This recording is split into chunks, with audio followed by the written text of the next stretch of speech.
नमस्कार, न्यूज़ 18 का digital platform. मैं हूं प्रशांत कटारे। बात आज भारत के कूटनीतिक संतुलन की। एक तरफ व्लादिमीर पुतिन वापस चले गए हैं, तो अब बारी है जेलेंस्की के भारत आने की। ये पूरी खबर आज आपको बताते हैं। दरअसल रूसी राष्ट्रपति व्लादिमीर पुतिन के बाद अब यूक्रेन के राष्ट्रपति वोलोदिमीर जेलेंस्की भारत आ सकते हैं। खबर है कि वो अगले साल जनवरी की शुरुआत में नई दिल्ली पहुंच सकते हैं। आपको बता दें, जेलेंस्की की इस संभावित भारत यात्रा को लेकर क्या तैयारी चल रही है, ये भी जानिए आप। रूसी राष्ट्रपति व्लादिमीर पुतिन के दौरे के बाद अब यूक्रेन के राष्ट्रपति वोलोदिमीर जेलेंस्की की भारत यात्रा की तैयारियां चल रही हैं।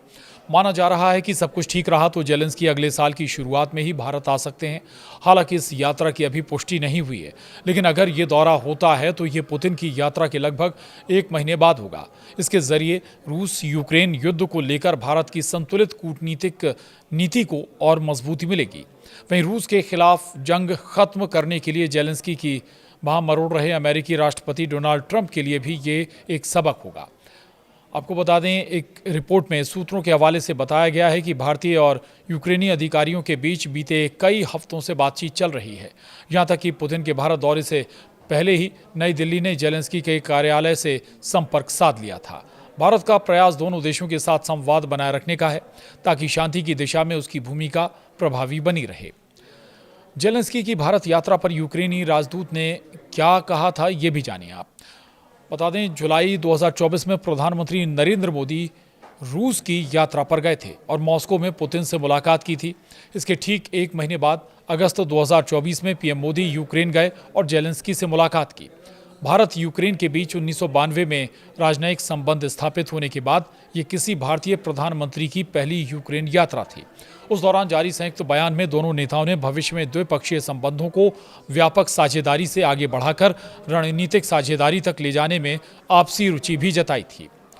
वहीं यूक्रेन में भारत के राजदूत ओलेक्सांदर पोलिशचुक ने अगस्त 2025 में यूक्रेन के नेशनल फ्लैग डे के अवसर पर कहा था कि प्रधानमंत्री मोदी ने राष्ट्रपति जेलेंस्की को भारत आने का निमंत्रण दिया है और दोनों पक्ष इस दौरे के लिए उपयुक्त तारीख तय करने की कोशिश कर रहे हैं। उन्होंने भरोसा जताया था कि जेलेंस्की निश्चित रूप से भारत आएंगे। और किन फैक्टर्स से तय होगी जेलेंस्की की भारत यात्रा, ये भी आपको बताते हैं। हालांकि जेलेंस्की के प्रस्तावित दौरे का समय कई कारकों पर निर्भर करेगा। इनमें अमेरिकी राष्ट्रपति डोनाल्ड ट्रंप की शांति योजना की प्रगति, युद्ध के मैदान की स्थिति और यूक्रेन की आंतरिक राजनीति शामिल है। यूक्रेन में इस समय जेलेंस्की सरकार एक बड़े भ्रष्टाचार कांड को लेकर दबाव में है, जिसका असर इस दौरे पर भी पड़ सकता है। हाल ही में जेलेंस्की के बेहद करीबी और चीफ ऑफ स्टाफ रहे आंद्रिय यरमाक का इस्तीफा भी इसी विवाद से जुड़ा बताया जा रहा है। अब नई दिल्ली यूक्रेन प्रशासन के नए अधिकारियों से संपर्क साधकर आगे की बातचीत बढ़ा रही है। भारत का रुख रूस यूक्रेन युद्ध पर शुरू से संतुलित रहा है। भारत लगातार शांति, संवाद और संप्रभुता के सम्मान की बात करता रहा है और किसी एक पक्ष का खुलकर समर्थन करने से बचता रहा है। पुतिन के हालिया भारत दौरे के दौरान प्रधानमंत्री मोदी ने स्पष्ट शब्दों में कहा था कि भारत न्यूट्रल नहीं है, भारत शांति के पक्ष में है। विदेश मंत्री एस जयशंकर भी कई बार दोहरा चुके हैं कि हिंसा का रास्ता समाधान नहीं है और कूटनीति ही आगे बढ़ने का एकमात्र उपाय है। पीएम मोदी और जेलेंस्की के बीच कितनी बार मुलाकात हुई है, ये भी जानिए।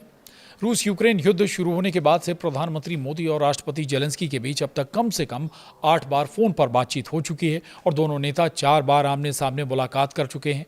उनकी हालिया बातचीत अगस्त के अंत में हुई थी, जब पीएम मोदी शंघाई सहयोग संगठन यानी SCO शिखर सम्मेलन में भाग लेने के लिए चीन के तियानजिन पहुंचे थे और उसी दौरान पुतिन से भी मिलने वाले थे। इस बीच रूस के भारत के संबंधों पर अंतर्राष्ट्रीय स्तर पर भी नज़र बनी हुई है। पुतिन भी भारत यात्रा के बाद कई यूरोपीय देशों ने भारत से रूस को युद्ध समाप्त करने के लिए मनाने की अपील की थी। वहीं अमेरिका की ओर से रूसी तेल खरीद पर 25% पेनाल्टी टैरिफ लगाए जाने के बाद भारत को सितंबर से रूसी कच्चे तेल के आयात में भी कटौती करनी पड़ी है। दिलचस्प बात यह है कि पुतिन के साथ हालिया बातचीत के बाद जारी संयुक्त बयान में यूक्रेन युद्ध का सीधे तौर पर जिक्र तक नहीं किया गया, बल्कि इसे केवल संकट के रूप में संबोधित किया गया। ये भाषा 2022 और 2024 में मोदी द्वारा दिए गए बयानों से अलग रही, जब उन्होंने ये युद्ध का युग नहीं है और समाधान युद्ध के मैदान से नहीं निकलता जैसी बातें कही थीं। अब अगर जेलेंस्की जनवरी 2026 में भारत आते हैं तो ये भारत की उस कूटनीतिक रणनीति को और मजबूत करेगा जिसमें वो रूस और यूक्रेन दोनों के साथ संवाद बनाए रखते हुए खुद को शांति के पक्षधर और मध्यस्थ की भूमिका में स्थापित करना चाहता है। इसके साथ ही ये दौरा भारत यूक्रेन संबंधों को भी एक नई ऊंचाई पर ले जा सकता है। तो आज इस खबर में इतना ही। नमस्कार।